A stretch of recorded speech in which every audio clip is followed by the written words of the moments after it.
मेरा ये जो बाल है, ये असली है, ये आर्टिफ़िशियल तो नहीं है, इसलिए अभी से प्लीज़ आप लोग मुझे ट्रोल मत कीजिएगा। घोंसला है, बालू है, ये सब प्लीज़ मत बोलिएगा। ये मेरा लास्ट आप लोग को रिक्वेस्ट है और मैसेज होगा। कंपोज़ करके इसके बाद में अपना दर्शक को, अपना पब्लिक को, अपना ऑडियंस को दिखाना है या एक मैसेज देना होने से, वो आ जाते हैं एक एक्सपीरियंस के तौर पे भी।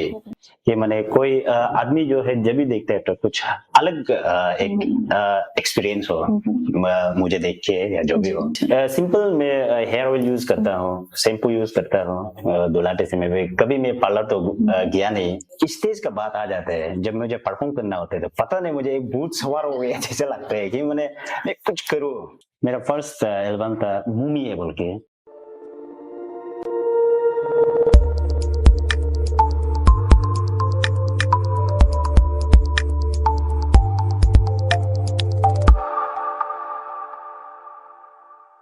Hello, Namaste, and welcome to Nestle Presents The Tyson Talk Show, Season 8, co-powered by Arunachal Handicraft.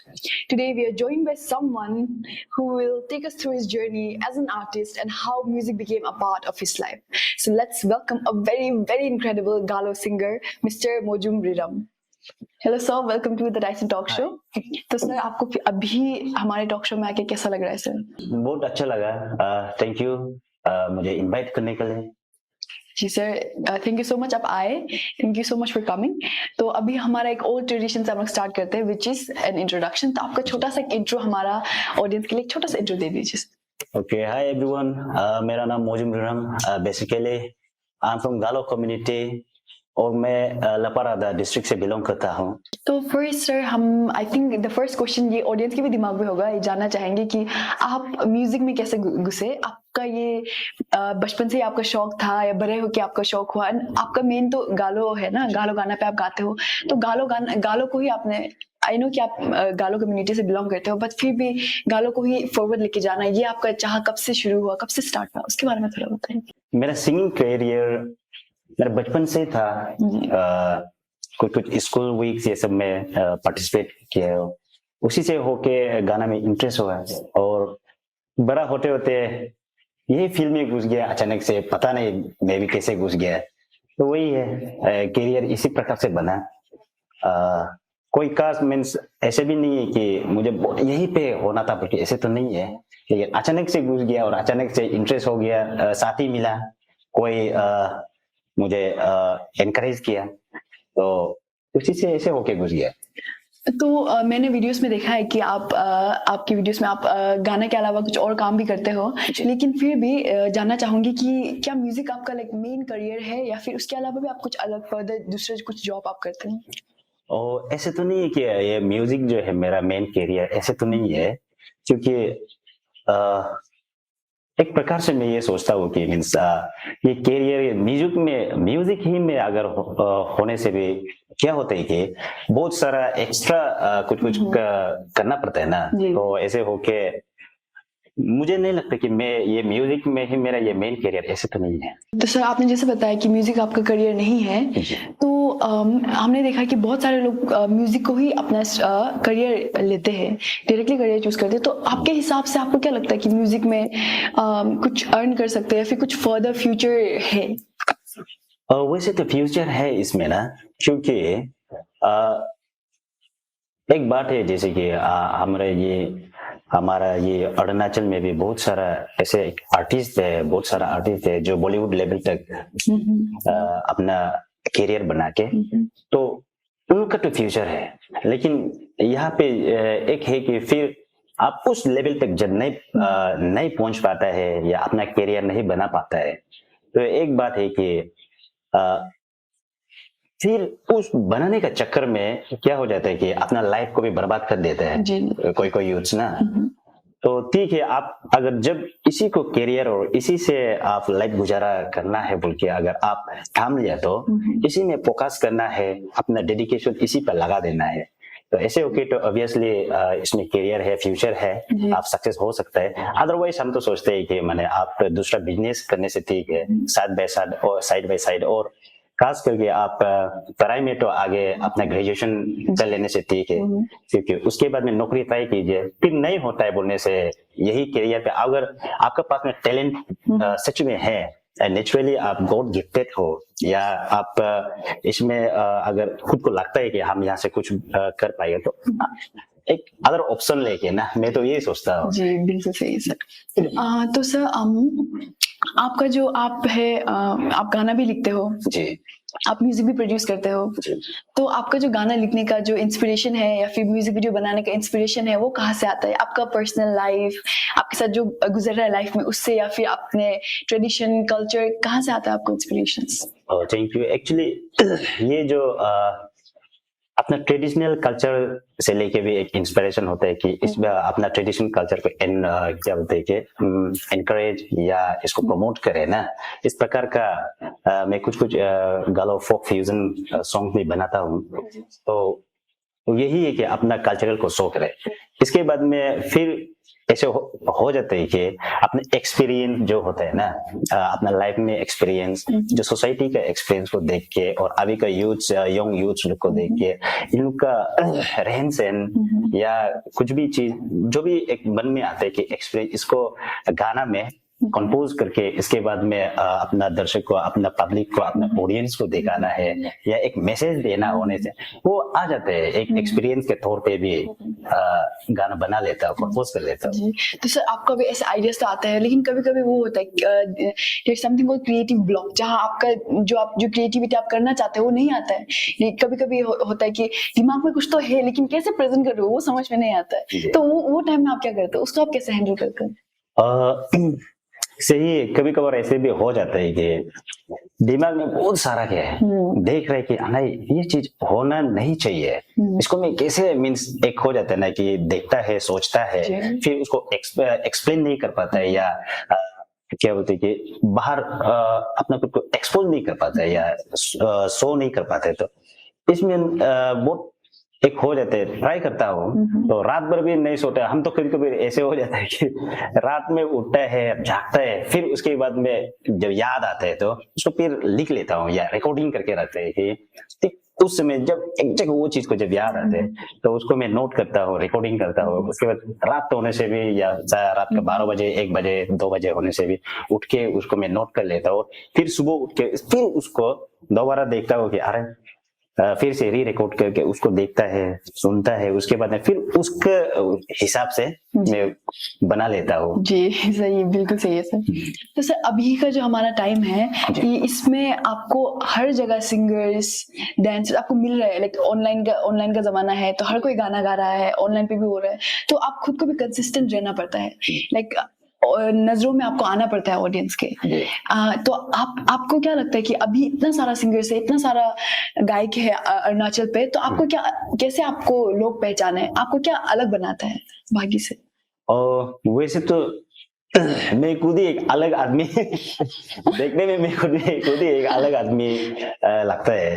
तो एक है कि कुछ यूनिक करे, वैसे तो कुछ एक्ट या कुछ हमेशा अपडेट रहने के, जो यूनिक दूसरों से एक डिफरेंट हो, देख के आदमी को लगने का वाह ये तो कुछ नया चीज कर रहा है, या इसका सोच कुछ अलग है, कुछ कर रहा है। वही इसी प्रकार से मैं प्रेजेंट करना चाहूँगा, प्रेजेंट करने के लिए कोशिश करता हूँ कि मैंने कोई आदमी जो है जब भी देखता है तो कुछ अलग एक एक्सपीरियंस हो मुझे देख के, या जो भी हो।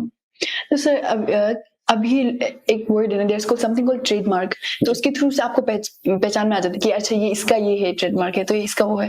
तो आई थिंक आपका जो है, आपका जो इतना लशियस नाइस हेयर है, उसकी वजह से आपको पहचान जाएंगे लोग, क्योंकि वो बहुत डिफरेंट बनाता है आपको।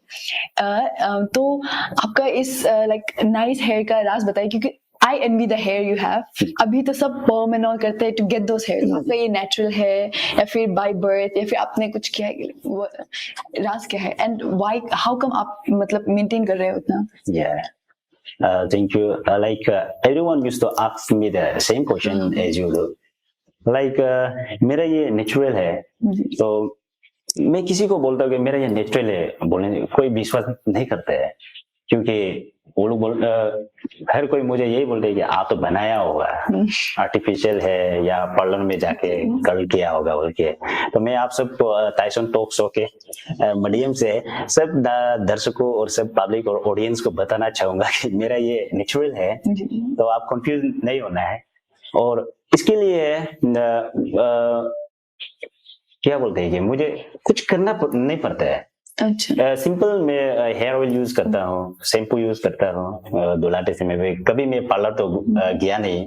तो आपने कभी इसको छोटा करने का फिर छोटा रखने का ऐसा नहीं सोचा सर? नहीं, छोटा रखता था। अच्छा। क्योंकि स्कूल डेज में, क्योंकि उस समय तो एक हो जाता था कि रिस्ट्रिक्शन होते हैं ना, तो उस समय तो छोटा ही रखता था।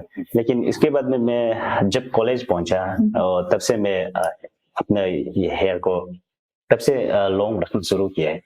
तो एक्चुअली मेरा ये रखने का रीजन भी यही है कि शायद हर कोई मालूम नहीं होगा कि मेरा यहाँ पे बर्थ मार्क है। अच्छा। तो शायद आप भी मालूम नहीं हो। जी हाँ, मुझे भी अभी पता चल रहा है मुझे भी। तो मेरा यहाँ पे एक बर्थ मार्क जी। है, तो इसको मीन्स हम हाइड करने का या अनईजी होता है ना पब्लिक के लिए, मुझे इसको दिखाने के लिए जब भी एक क्या बोलते हैं कि मुझे अनईजी होता है, इसलिए मैं इसको हाइड करने का, छुपाने का चक्कर में ज्यादा बार हेयर को ऐसे रखे। अब मुझे लगा आप ये लाइक फैशन स्टेटमेंट देना चाह रहे हो लाइक विद योर हेयर, तो मुझे नहीं लगा कि आप बर्थ मार्क कुछ छुपा रहे हो। नॉर्मली अगर कोई बर्थ मार्क छुपाए तो हम बोलते कि नहीं मत छुपाओ, नेचुरल रहने दो, लेकिन आई थिंक आपका हेयर भी आपके लिए फैशन स्टेटमेंट हो गया, तो व्हाई नॉट। जी। तो सर आप अभी एक तो आपका हेयर एंड आपके लुक्स की वजह से आपका एक स्टेटमेंट है। The next thing I noticed was when I was आपके बारे में जब पढ़ रही थी, जान रही थी, तो मैंने नोटिस किया कि आपका स्टेज प्रेजेंस जो कि बहुत ऑसम है। जो आपने मोपिन में मतलब आपने मोपिन में परफॉर्म किया है, जेंसी म्यूजिक फेस्ट में आपने परफॉर्म किया है, और वहां पे आपने बहुत अच्छे से परफॉर्म किया, स्पेशली योर आप पानी के साथ आप जो करते हो, इफ आई एम करेक्ट, तो आपका वो हो गया, आप ऑडियंस के साथ इंटरेक्शन, तो आप वो अपना काम कैसे मेंटेन करते हो? क्योंकि मैं आपका अभी पर्सनालिटी कुछ और देख रही हूँ और स्टेज में कुछ और, तो कैसा होता है सर? पता नहीं, जब नॉर्मल लाइफ दोस्त लोग का साथ में या कुछ नॉर्मल लाइफ में मैं नॉर्मल नेचुरली एक नॉर्मल हो जाता है कि लाइफ में कुछ अच्छा करो या ये हो, लेकिन जब स्टेज का बात आ जाता है, जब मुझे परफॉर्म करना होता है, तो पता नहीं मुझे एक भूत सवार हो गया जैसे लगता है कि मैं कुछ करूँ, मैं ऑडियंस को जितना हो सकता है जमाओ, और ऑडियंस जितना हो सकता है इन लोग क्या होना कि एंजॉय करने लगता है। तो ऐसे हो के पता नहीं बीच बीच में ये करना है वो करना है, एक आ जाता है।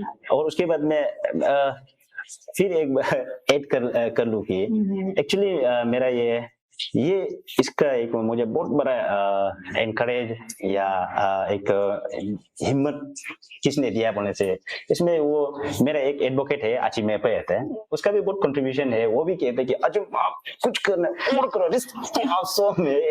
बहुत जोशीला देता था, तो जिसमें मुझे करने का और जोश आए, तो बहुत सारा किया। अभी भी वो बोलते हैं कि आज मेरे पे भी बोलते हैं कि आपका ये अभी भी कम है बोलते हैं। तो ऐसे है, जब स्टेज में आ जाते तो एक पता नहीं मुझे कुछ करना है, ऑडियंस को जितना हो सकता है उसको एनर्जेटिक वे में परफॉर्म करना है बोल के खुद ब खुद आ जाते हैं, पता नहीं। देख के लगता है सर, आप जब परफॉर्म करते हो तो मुझे भी ज्वाइन करने का मन होता है, ऐसा आपको परफॉर्मेंस होता है, विच इज वेरी इनक्रेडिबल, क्योंकि बहुत सारे म्यूजिक आर्टिस्ट नहीं कर पाते हैं, तो आपका वो चीज करना इज वेरी वेरी इनक्रेडिबल। तो सर आपका ये स्टेज में आपने ये तो परफॉर्म किया है, आपका एनर्जी तो मैंने देख लिया है, लेकिन आपका फर्स्ट स्टेज परफॉर्मेंस याद है?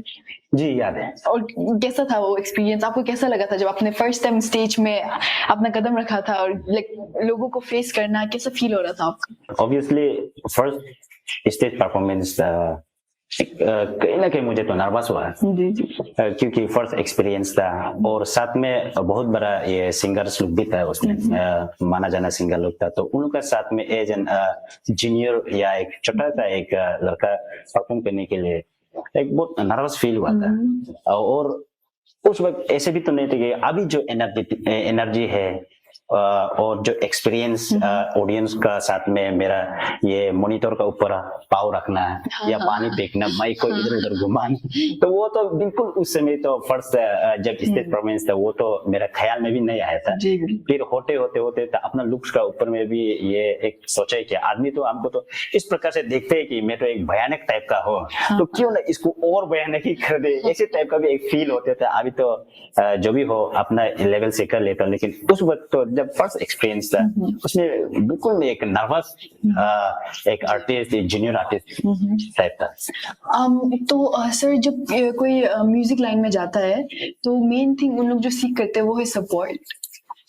तो आपका आपको आपको आपकी फैमिली से, आपके फ्रेंड से सपोर्ट कैसा था आपका म्यूजिक को लेकर? म्यूजिक को लेके फैमिली से तो इतना सपोर्ट तो नहीं था, क्योंकि पिताजी तो वही, बाबा तो यही कहते रहता था कि पढ़ाई करो ना, आगे पढ़ाई करना है।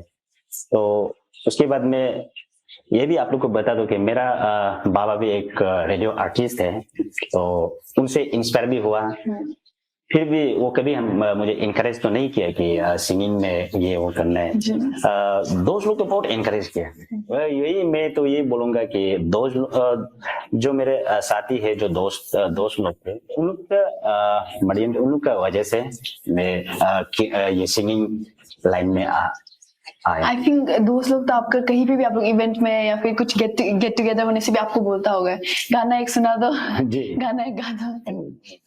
तो सर अभी मैं भी वो चीज करना चाहूंगी। मैं भी एक दोस्त बन जाती हूँ आपका, और आपसे रिक्वेस्ट करूंगी कि आप छोटा सा एक गाना, एक दो लाइन हमारे लिए सुना दीजिए, हमारे दर्शकों के लिए छोटा सा एक दो लाइन आपका गाना का कुछ। अच्छा, गाना बोले तो मेरा खुद का भी गाना बहुत सारा है, तो जी ऑब्वियसली ताबिन कोरिन ही होगा मेरा गालो फोक फ्यूजन। तो उसका जो उस गाने में जो बीच में जो हम लोग यब चेना बोलते हैं ना, जो कि मीन्स इसका मीनिंग ये क्या, जो जब आप वार पे जाते हो, या बहुत पहले तो एक दूसरे को वार ही होता था, निमाक बोलते हैं ना, तो जब वहां जाने के लिए होने से एक यब चलूम होते हैं, एक दुश्मन को किस प्रकार से ना अपना खुद को एनकरेज करके, तो वो पार्ट को मैं ये ताबिन कोरिन में बीच में डाला था। तो उसको मैं आप सबको थोड़ा सा सुना देता हूँ। जी बिल्कुल sir. Linba liken bel takba takin ba anaga gomin him dinyiga loma him dinyine tag dokotun garga abga soin him botaka soin him botane takar ko atun garga dinyiga lowa ngetkun garga botga lakora ram takun garga balaga atga puye kenaga atga pore ngetkun garga ragwam kajina jo। वाह sir, मुझे लगा गाना आप गा रहे हो लेकिन सांस मैं रोक रही थी यहाँ पे। वेरी इनक्रेडिबल सर, बहुत अच्छा है। तो सर आपने इतना जो अपना ब्रेथ वो कंट्रोल किया है, उसको भी हम लोग थोड़ा रेस्ट दे देते हैं, आपको वो इसको भी थोड़ा रेस्ट दे देते हैं। And that's why we will take a short नेसोल coffee break.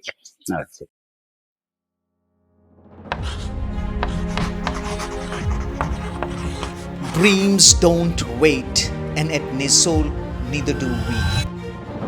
From vacation course for school children to trusted home tuition service. From APSSB exam preparation to civil services coaching, Nesol is with you at every step. Nesol, where students grow into achievers and achievers grow into leaders. तो sir मैंने आपका भी गाने के लिए बोला था, तो मैंने बोला था कि आप एक गाना जो आप बहुत प्राउड फील करते हो कि आपने बनाया उसको गा लीजिए, तो आपने वो गाना गाया। तो आप वो गाना को लेके क्यों प्राउड फील करते हो? What's the reason behind it? मैं ये ताबिन कोरिन ये सॉन्ग वीडियो इसको लेके मैं इसलिए प्राउड फील करता हूँ कि ये जो है अपना गालो कम्युनिटी का जो कुछ ट्रेडिशनल जो कल्चर है उसको इस गाने और इस वीडियो में एक प्रेजेंट करते हैं, शो करता है। तो इसलिए पता नहीं मैं ये और मुझे लगता है कि ये वीडियो को भी जो मेरा ये चेंग भैया है या चेंग इन्होंने बहुत अच्छे से वीडियोग्राफी की है। तो पता नहीं मुझे ये गाने के लिए ये वीडियो और ये गाना के लिए इसको ही प्राउड होता है। जैसे आपने अभी बताया जैसे कि आपको किसी आपका एक फ्रेंड ने हेल्प किया था, चेंग भैया, if I am pronouncing the name correct, music video बनाने के लिए। तो जब आप म्यूजिक वीडियो बनाते हो वो इजी नहीं रहता है, आपको बहुत सारा प्रिपरेशन करना पड़ता है, फाइनेंशियली इन्वेस्टेड होना पड़ता है, फिजिकली इन्वेस्टेड होना पड़ता है, मेंटली कि कैसा स्क्रिप्ट होगा, कैसा कैसा करेगा। तो उस दौरान आपके लिए सबसे मेहनत वाला काम कौन सा लगता है आपको, और सबसे टफेस्ट क्या लगता है? सबसे मेहनत और टफेस्ट तो इसमें लगता है कि जो कस्ट्यूम होते हैं ना, जो जब मैं अपना जो फोक टाइप का जो वीडियो बनाता हूँ, तो उसमें तो अपना कल्चर और अपना कस्ट्यूम को शो करना पड़ता है। तो उसको मैनेज करने के लिए ना बहुत तकलीफ होता है। वो चीज मेरे लिए बहुत तकलीफ है। जो एक वीडियो है मेरा नीमा बोलते हैं ना, जी। तो वहाँ पे आप देख सकते हैं कि मैंने अपना कस्ट्यूम कैसे कैसे अरेंज किया, ओरिजिनली पूरा इधर उधर भागदौड़ करके, और आजकल तो रेयरली मिलते हैं ना वो जी। चीज, तो ऐसे होके उसमें बहुत तकलीफ होता है, और अदरवाइज तो हो जाता है दूसरा चीज। और आपको जो आपका कॉस्ट्यूम है उसको बारीकी से, मतलब जैसे गालो लोग रिप्रेजेंट करते हैं वैसे ही करना पड़ता है। जी। थोड़ा भी इधर उधर हो गया तो बहुत सारा बैगेज। वही है, इधर उधर अगर कहीं ना कहीं कुछ कहीं हुआ में कुछ अलग हो गया तो इधर उधर से बोलना शुरू हो जाता है, ये नहीं होना चाहिए था, ये ऐसे है वैसे है, और क्या क्योंकि उनका ट्रेडिशन है तो उनको जी, वो भी अच्छे से रिप्रेजेंट करना है। क्योंकि मैंने एक बार गालो म्यूजिक वीडियो किया था, वहाँ पे मुझे तो गालो कल्चर को इतना आइडिया नहीं है, बट वहाँ का कपड़ा थोड़ा इधर उधर हो गया था, तो लोग बोल रहे थे कि आपका ये सही नहीं है, आपको ऐसा करना चाहिए था। तो यस, आई एग्री, कॉस्ट्यूम में बहुत ट्रबल होता है। तो सर, मैंने जैसे आपको बताया कि लोग एक्सपेक्ट करते हैं कि अपना कल्चर को अच्छे से रिप्रेजेंट करो, कपड़ा को भी लेके आप म्यूजिक वीडियो में भी, तो प्लस वो गाना को भी लेके होता है। तो आप तो एक्चुअल में गालो सिंगर हो, तो आप अपने लोकेलिटी को रिप्रेजेंट करते हो, तो लोग चाहते हैं कि उसको भी अच्छे से रिप्रेजेंट करो। तो आपके साथ कभी ऐसा कुछ इंसिडेंट हुआ कि आपने गाना बनाया लेकिन लोग बोल रहे कि नहीं ऐसा नहीं, सही नहीं है, ऐसा नहीं करना चाहिए था? कभी ऐसा इंसिडेंट हुआ? ये सही हुआ। मेरा एक गाना है जो मोपिन सॉन्ग है, काजू लेडे बोल के, तो वो गाना पे बहुत रिएक्ट हुआ कम्युनिटी, अपना गालो कम्युनिटी भी, क्योंकि कुछ कुछ लिरिक्स वहाँ पे मैंने ऐसे ऐड किए कि मीन जिसको समाज पसंद नहीं आया, तो मुझे तो एक्चुअली एफआईआर देने के लिए वो लोग हो रहा था, मुझे एफआईआर दे ही चुका था, तो मैं जैसे से रिक्वेस्ट करके अभी से ऐसे नहीं होगा, कंट्रोवर्सी गाना तो बहुत सारा है मेरा भी ना, तो कहीं ना कहीं हाँ सोचता है कि ऑडियंस पसंद करेगा होगा, फिर भी वन साइडेड से अगर कभी कभी ऐसे भी हो जाता है कि अदर साइड में कुछ कंप्लेन या वो उसका सामना करना पड़ता है, हो जाता है। जी। तो सर अभी आपने जैसे बोला कि कुछ सामना करना पड़ जाता है, कुछ बैकलैश भी आ जाता है, और जब स्पेशली आप एंटरटेनमेंट लाइन पे हो तो आप लाइक खुद को आगे रखते हो वो ओपिनियंस के लिए, तो आपको बैकलैश मिलता है, ओपिनियंस आता है, तो आप वो सब कैसे हैंडल करते हो? जैसे आपको बोला अरेस्ट के लिए आ गया, तो आपको कभी ऐसा नहीं लगा कि लाइक गाना को अभी साइड कर देगा, छोड़ देगा क्योंकि बैकलैश ही आ रहा है सर, तो आपको ऐसा कभी नहीं लगा? नहीं, ऐसे तो खुद को और करेक्शन करना पड़ता है। एक्चुअली समाज को जब पसंद नहीं है तो उसको तो करेक्शन करना पड़ेगा और समाज का साथ तो चलना पड़ेगा, लेकिन जो फेसबुक में या कोई इंस्टाग्राम या जो भी हो, वहाँ पे जो कमेंट्स आता है ना, उसको तो मैं अनदेखा कर लेता हूँ, क्योंकि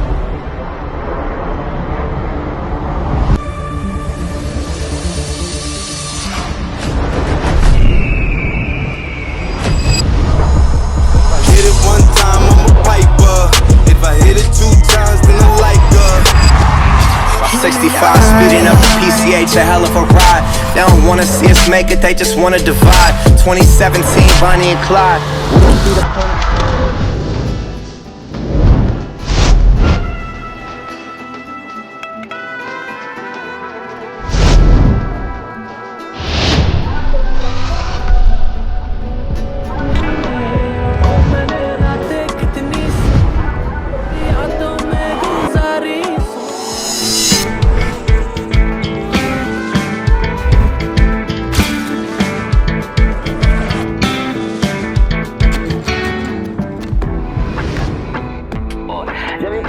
अपलोड करेगा तो क्या होता है कि मुझे तो डायरेक्ट ट्रोलिंग हो जाता है कि ये चिड़िया का घोंसला कहाँ से आ गया, बालू क्या क्या, इतना बोलना हो जाता है कि ये आदमी को देखने दिल नहीं है, ये वो ऐसे हो जाते हैं, ट्रोलिंग बहुत ज्यादा होते हैं, लेकिन उसको मुझे कुछ असर नहीं होता है, क्योंकि हम लगता है कि जितना ट्रोलिंग होगा उतना हम कुछ और करना है, कुछ और करना है, इन लोग को इम्प्रेस करने का, अच्छा पाने का और करना है, लेकिन हम एक कुछ खराब रिप्लाई करेगा तो रिप्लाई से कुछ होने वाला नहीं है और भी बिगड़ते जाएगा रिश्ता, इसलिए हो जाता है, बहुत बिग बाइटिंग होता है, कंप्लेन आ जाता है। मुझे लगता है कि अगर गाना को लेके किसी ने आपका ओपिनियन पुट किया तो वो ठीक है, उसमें वर्क करेगा, लेकिन अपीयरेंस को लेके कोई ओपिनियन पुट करे तो वो अच्छा नहीं रहता है।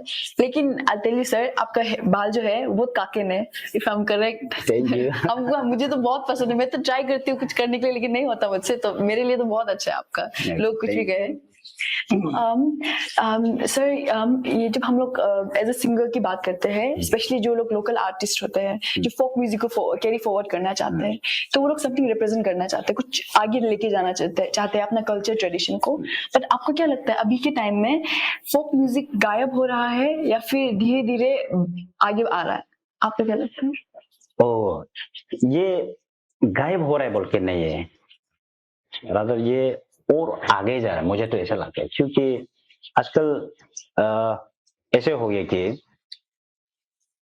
अपने कल्चर को प्रमोट करना है, तो एक हर किसी का मन में एक ये रह गया कि अपना ये आइडेंटिटी गायब नहीं होना है।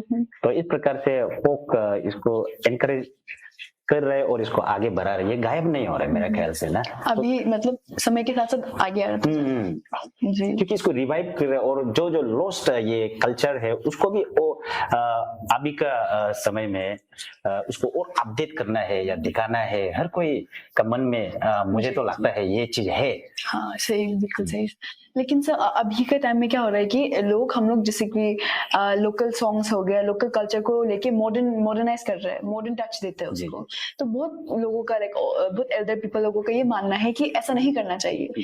लाइक अगर लोकल ट्रेडिशन जो है जैसा पहले था वैसा ही रहने देना चाहिए, मॉडर्न टच नहीं करना चाहिए। तो आपका क्या टेक है उसमें?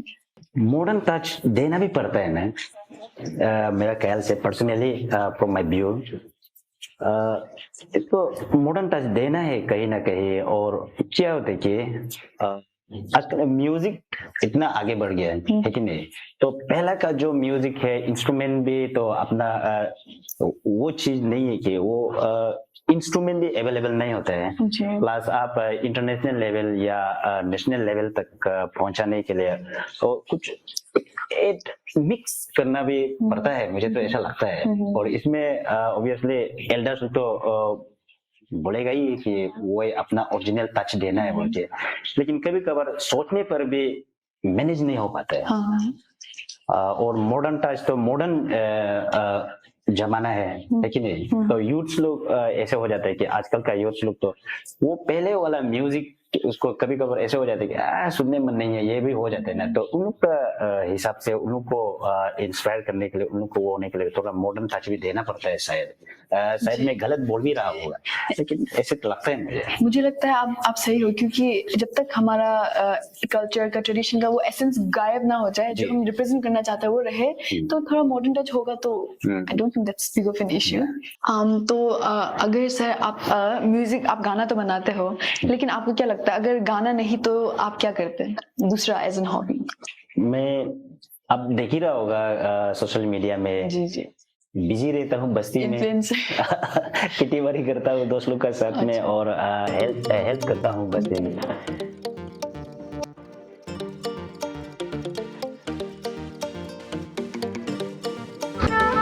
होती है फील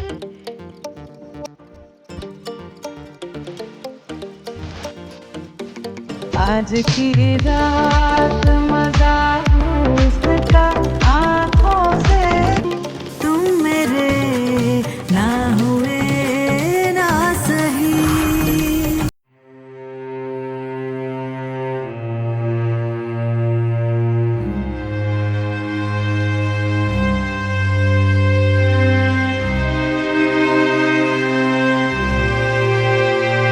लगा है सोया इरादा जगा है, मना करे तो दगा है। ओ दिल तुझको ही दूंगी पहले सॉरी बोल।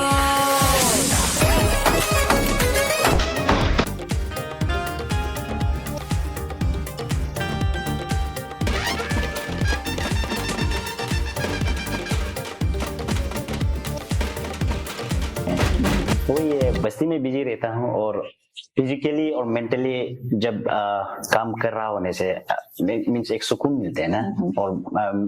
और मुझे तो बस्ती में रहना और भी पसंद है, दोस्तों का साथ में, बस्ती वाला का साथ में। तो सर आपने कभी कुछ रियलिटी शो में, जैसे अरुणाचल का भी रियलिटी शो, उसमें पार्टिसिपेट नहीं किया या फिर फर्दर प्लान्स क्या आप करना चाहेंगे? और वैसे तो अभी तक तो पार्टिसिपेट नहीं किया मैंने। तो सर आपने म्यूजिक वीडियोस बनाया है, गाना परफॉर्म किया है, गाना बनाया भी है, तो आपका अभी तक कितना सारा रिकॉर्डेड सॉन्ग्स है एंड उनमें से आपका फेवरेट गाना कौन सा है? तो अभी तक मेरा रिकॉर्डिंग सॉन्ग्स और वीडियो दोनों मिला के ऑलमोस्ट 50 ऐसा होगा, क्योंकि मैं भी बहुत ज्यादा रिकॉर्डिंग के ऐसे भी नहीं है, तो 50 समथिंग होगा। तो उसके बाद में मेरा फेवरेट सॉन्ग अगर बोला जाए तो वही तबिन कोरिन ही होगा। एंड सर आपका लाइक ऑब्वियसली हर किसी का फर्स्ट जो होता है वो हमेशा मेमोरेबल होता है, जी। तो आपका फर्स्ट गाना कौन सा था एंड उसका बिहाइंड लाइक उसका स्टोरी, बैक स्टोरी क्या है? मेरा फर्स्ट एल्बम तब तक हम लोग ऑडियो कैसेट में बनाता था, तो मेरा फर्स्ट एल्बम था मूमी है बोल के 2013 में शायद रिलीज हुआ था। तो उसमें एक गाना था नौकरी मत करो बोल के, तो मैं अपने एक्सपीरियंस को लेके गाना में रिकॉर्ड किया, जी। क्योंकि नौकरी मत करो मीन्स नौकरी ढूंढने के लिए मीन्स कितना तकलीफ था। जी जी। तो वो एक्सपीरियंस को लेके वो गाना में वही एल्बम में मैंने गाया। ओके सर, तो आपका जो सिंगिंग स्टाइल है, आपका जो गाना गाने का स्टाइल है, उसको आप 3 वर्ड्स में कैसे डिफाइन करोगे? धमाकेदार, rocking style and fun. Yes, yeah it seems like it, बिल्कुल सही है सर। तो लास्टली सर, आपके साथ हमारा कन्वर्सेशन बहुत अच्छा रहा है, वेरी इंटरेस्टिंग, धमाकेदार था। तो आप हमारे ऑडियंस को आप अगर कुछ कहना चाहे तो मैं अपना ऑडियंस को ये मैसेज देना चाहूंगा कि मेरा ये जो बाल है असली है, ये आर्टिफिशियल तो नहीं है, इसलिए अभी से प्लीज आप लोग मुझे ट्रोल मत कीजिएगा। घोंसला है, बालू है, ये सब प्लीज मत बोलिएगा। ये मेरा लास्ट आप लोग को रिक्वेस्ट और मैसेज होगा। और आप सब खुश रहिए, अच्छे से रहिए। God bless everyone. Thank you. Thank you sir. I think आपका जो हेयर है वो it's very nice, it's very beautiful and you are caring it very well. तो अगर लोग ट्रोल भी करें तो शायद मुझे लगता है वो लोग भी जेलस हो रहे होंगे, क्योंकि मैं भी जेलस हो रही हूँ, इतना आपका अच्छा बाल है। हाँ, तो I think it's really nice, it's really good. As I said again, काकिन है, बहुत काकिन है। Thank you. Yes sir. तो हमारे आपने सुना, ऑडियंस आपने सुना है ना, काकिन है, ऑडियंस इन्होंने तारीफ किया, आप भी मुझे तारीफ कीजिएगा। जी जी, बिल्कुल बिल्कुल तारीफ कीजिएगा, बहुत अच्छा है। तो सर फाइनली हमारे शो की तरफ से आप आए हमारे शो पे 4 चांद लग गए। वेरी फन शो था, जैसे आपकी तरह, जैसे आपने बताया है। So it was great having you once again sir. Thank you so much for coming to our show and उनके बाल के बारे में जरूर बिल्कुल ना भूलना। And I will see you again next Saturday 8 AM। Okay.